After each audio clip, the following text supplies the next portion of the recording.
Welcome to my channel Competitive Exam Warriors. Don't forget to subscribe to my channel and also don't forget to hit the bell button to stay updated to my latest notification. चलिए friend लोग, फिर से मुलाकात हो गया एक नए fresh lesson पे। और आज के लेसन में मैं आप लोगों से डिस्कस करूंगा regarding RTGS real time gross settlement, और प्रेजेंट करेंगे आपके एडुकेटर शौविक मित्र। तो चलिए आगे बढ़ते हैं। ये सब चीज़ चलिए हटा दीजिए। प्लीज़ मेरे चैनल को सब्सक्राइब करना मत भूलिएगा और बेल बटन को दबाना भी मत भूलिएगा, प्लीज़ मत भूलिएगा। ओके, चलिए टारगेट ऑडियंस क्या है आप लोग देख ही सकते हैं यहाँ पे। पर मोस्ट इम्पोर्टेंट है बैंक, क्योंकि मैं बैंकिंग अवेयरनेस पढ़ा रहा हूँ। बैंकिंग अवेयरनेस की एक सीरीज़ है ये। और पिछले लेसन में अगर कुछ भी ऑडियो की प्रॉब्लम होगी तो प्लीज़ माफ़ कीजिएगा, PDF देख लीजिएगा और समझ में कोई भी दिक्कत होगा तो प्लीज़ मुझे कमेंट कीजिएगा। मतलब इस पर कमेंट कर सकते हैं, नहीं तो पर्सनली इंस्टाग्राम, फेसबुक कहीं भी मुझे सर्च करके कांटेक्ट कर सकते हैं। और ये मेरा टेलीग्राम चैनल है computer exam warriors, please please please join कीजिएगा। ये भी फ्री ऑफ कॉस्ट है, इसके सब्सक्राइब भी कीजिएगा और इस पर भी ज्वाइन कीजिएगा। फिर तो आपको PDF मिलेगा, नहीं तो कैसे आपको PDF मिलेगा। और यूट्यूब का नोटिफिकेशन कभी कभार नहीं मिलता है, तो उसके लिए प्लीज़ इस टेलीग्राम चैनल को ज्वाइन करना मत भूलिएगा। इसमें PDF नोटिफिकेशन सब जल्दी आते हैं और फास्ट आते हैं। और अनअकैडमी प्लस कोर्स अगर आप लोग ज्वाइन करना चाहते हैं तो प्लीज़ ये कोड यूज़ कीजिएगा। इस मंथ पे लीजिएगा, इसके बाद ही इनवैलिड हो जाएगा। ठीक है, 27 अगस्त तक है इसका वैलिडिटी, उसके पहले प्लीज़ ले लीजिएगा। तो चलिए आगे बढ़ते हैं। कितना डिस्काउंट मिलेगा? Maximum 10 + 10 that makes it 20, not more than that. ठीक है, any category, UPSC, banking, railways, ऐसी कहीं पर भी ये कोड एप्लीकेबल है। तो चलिए आगे बढ़ते हैं, देखते हैं रियल टाइम ग्रॉस सेटलमेंट क्या चीज़ है, किस चिड़िया का नाम है। चलिए एक्सप्लेन करते हैं इसको। RTGS का पहले फुल फॉर्म सबसे इम्पोर्टेंट है जो आप लोगों को याद रखना है, वो RTGS का फुल फॉर्म जो है रियल टाइम ग्रॉस सेटलमेंट। मतलब रियल टाइम में huge amount of money, chunk money settlement होता है, इसलिए हम लोग इसको बोलते हैं RTGS real time gross settlement. तो इसमें क्या है, real settlement of fund transfers होता है, इंडिविजुअल ऑन ट्रांजैक्शन में ट्रांजैक्शन बेसिस विदाउट नेटिंग। ये तो मतलब बहुत टेक्निकल टर्म हो गया, इतना तो नेटिंग फीडिंग हम लोगों को समझ में मतलब नहीं चाहिए, समझ में फ़ायदा है नहीं। नॉर्मल बैंकिंग में इतना डिटेल में कोई इंटरव्यू नहीं पूछता है और एग्ज़ाम में तो आता नहीं है। तो लोगों को पता ही होगा, जो एटलीस्ट एक बार भी एग्ज़ाम दे चुके तो लोगों को पता है। इतना ज़्यादा टेक्निकल हम लोग को जाना नहीं है। मतलब रियल टाइम ग्रॉस होता है, ट्रांजैक्शन में ट्रांसफर होता है।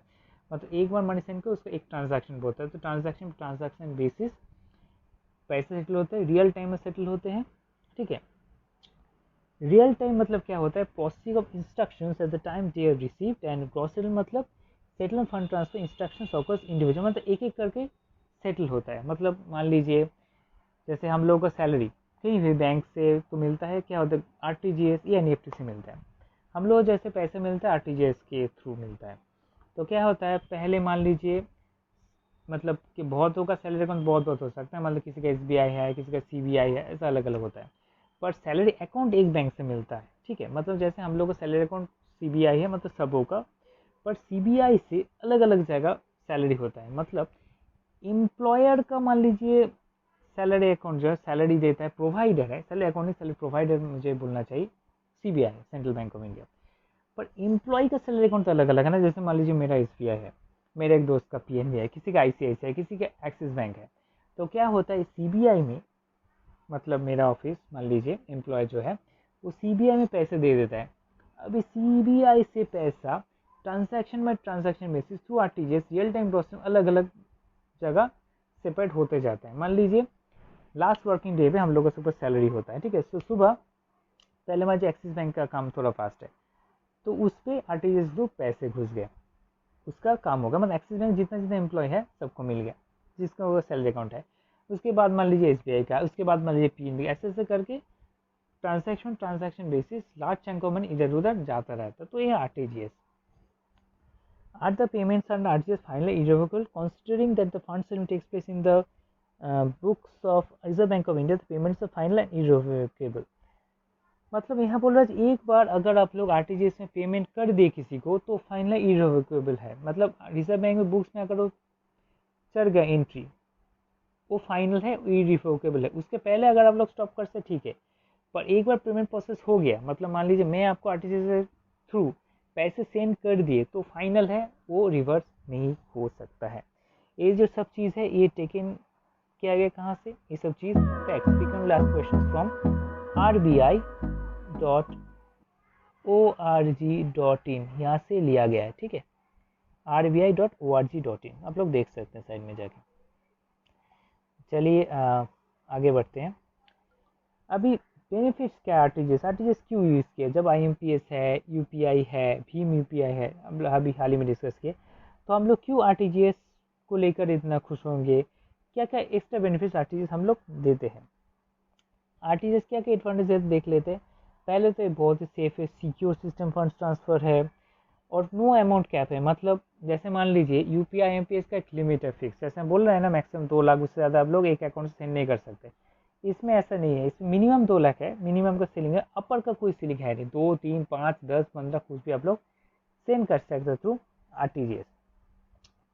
और जिस दिन बैंक ब्रांचेस फंक्शनिंग है इंक्लूडिंग सैटरडे, सब दिन ये सिस्टम अवेलेबल है, बट अंडरस्टैंड कर सकते हैं कि संडे पे और बैंक हॉलीडे पे आप लोगों को आरटीजीएस सुविधा नहीं मिलेगी। रियल ट्रांसफर फंड्स होता है बेनिफिशियरी अकाउंट। अच्छा, एक चीज़ बोल रहे हैं, बेनिफिशियरी मतलब जिसको पैसे मिलेगा उसको बोलते हैं बेनिफिशियरी, और रेमिटर मतलब जिसके अकाउंट से पैसे कट जाएंगे, ठीक है। अभी इसमें क्या है, जो फिजिकल इंस्ट्रूमेंट्स है, जो मैं पहले शायद डिस्कस कर चुका हूँ, फिजिकल चेक्स में डिमांड ड्राफ्ट, ये सब यूज़ करने की ज़रूरत नहीं है, तो भी अच्छी चीज़ है। कोई बैंक ब्रांच जाने की ज़रूरत नहीं है चेक डिपॉजिट करने के लिए, डीडी डिपॉजिट करने के लिए, घर से ही आप लोग आरटीजीएस एनईएफटी कर सकते हैं।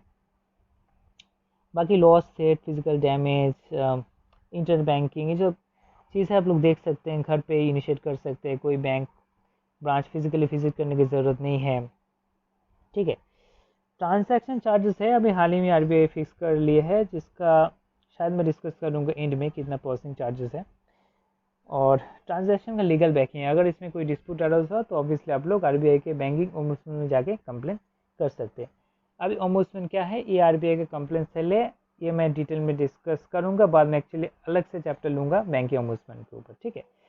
फिर सरफेसी एक्ट है, बहुत कुछ डिस्कस करना है इसमें, लोकल अदालत and all that, okay. How is the processing of RTGS different from that of national electronic fund transfer NEFT system, ये देख लेते हैं, क्योंकि सबके दिमाग में क्वेश्चन आएगा कि एनईएफटी आरटीजीएस दो है तो हम आरटीजीएस क्यों चुने, एनईएफटी क्यों नहीं चुने, कहाँ एनईएफटी होगा आरटीजीएस होगा। चलिए थोड़ा बहुत है आप लोग का जो डाउट क्लियर हो जाएगा। एनईएफटी जो है इलेक्ट्रॉनिक फंड ट्रांसफ़र है, जो पर्टिकुलर टाइम में होता है और बैच प्रोसेसिंग होता है। सबसे बड़ा मतलब डिफरेंस आरटीजीएस में क्या होता है, real time fund transfer, transaction basis, पर एनईएफटी के क्या होता है, इसमें बैच प्रोसेसिंग होता है, बैच बाय बैच होता है। ये सबसे बड़ा डिफरेंस है दोनों में।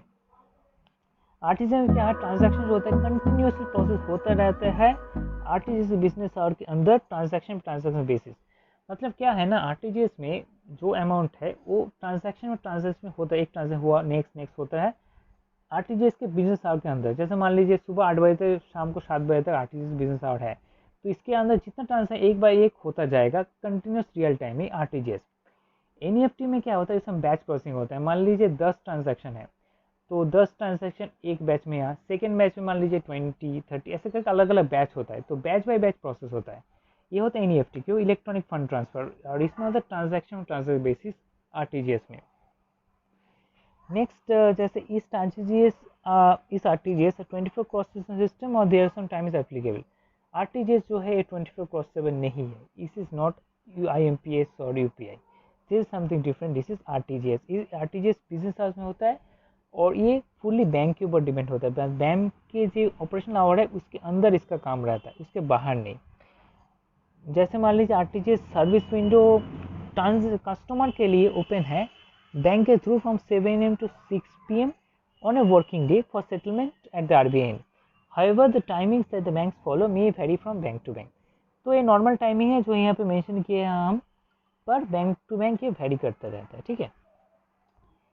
और जैसे मान लीजिए मिनिमम और मैक्सिमम अमाउंट स्टिपुलेशन है आरटीजीएस ट्रांजैक्शन के लिए। पहले हम बोले ह्यूज वैल्यू ट्रांजैक्शन हम लोग कुछ भी कर सकते हैं क्योंकि आरटीजीएस मेरी लार्ज वैल्यू ट्रांजैक्शन ली है, पर मिनिमम जो है फिक्स्ड है 2 लाख है, पर अपर मैक्सिमम सीलिंग कुछ नहीं आरटीजीएस में, हम पहले ये बोल चुके हैं।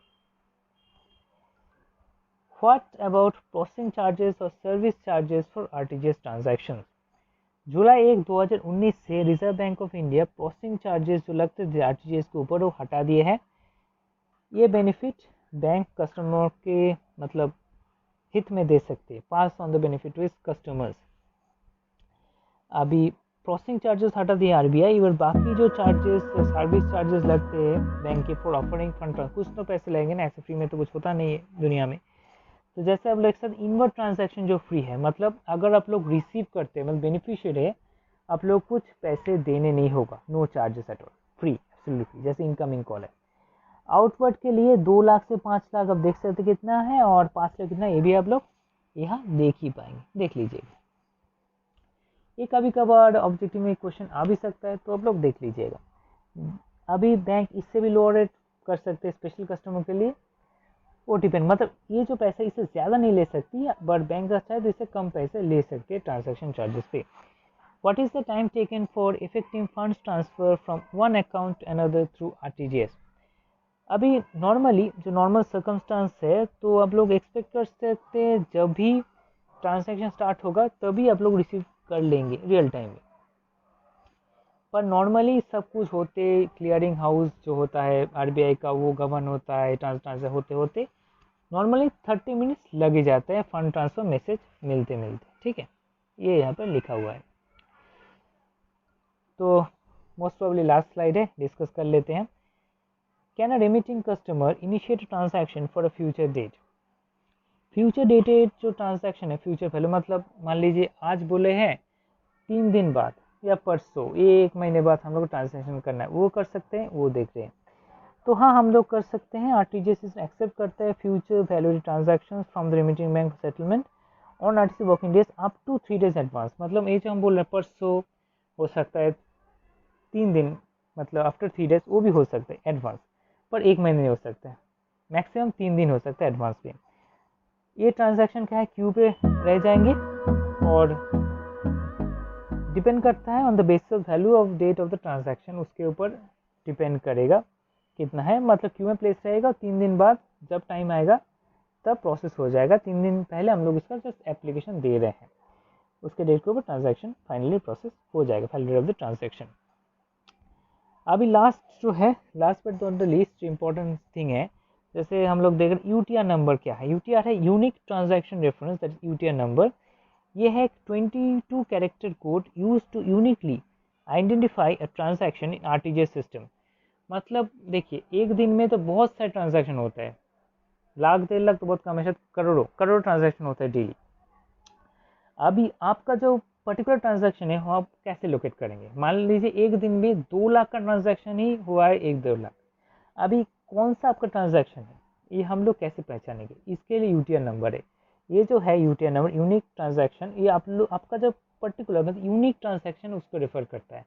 तो इससे आप लोग देख सकेंगे ये सक्सेस है फेलियर है। सक्सेस है मतलब बेनिफिशियल पैसे मिल जाएंगे, और अगर बाई एनी चांस, बहुत ही रेयरली फेल करता है पर फेल होता है, फेल हो गया एक ह्यूज अमाउंट ट्रांजैक्शन, तो आप लोग हार्ट अटैक है 22 लाख ट्रांजैक्शन फेल हो गया, चिंता की कोई बात नहीं है। नॉर्मली विद इन 24 आवर्स से बैंक की तरफ से फिर से प्रोसेस हो जाए, पैसे मिल जाते हैं।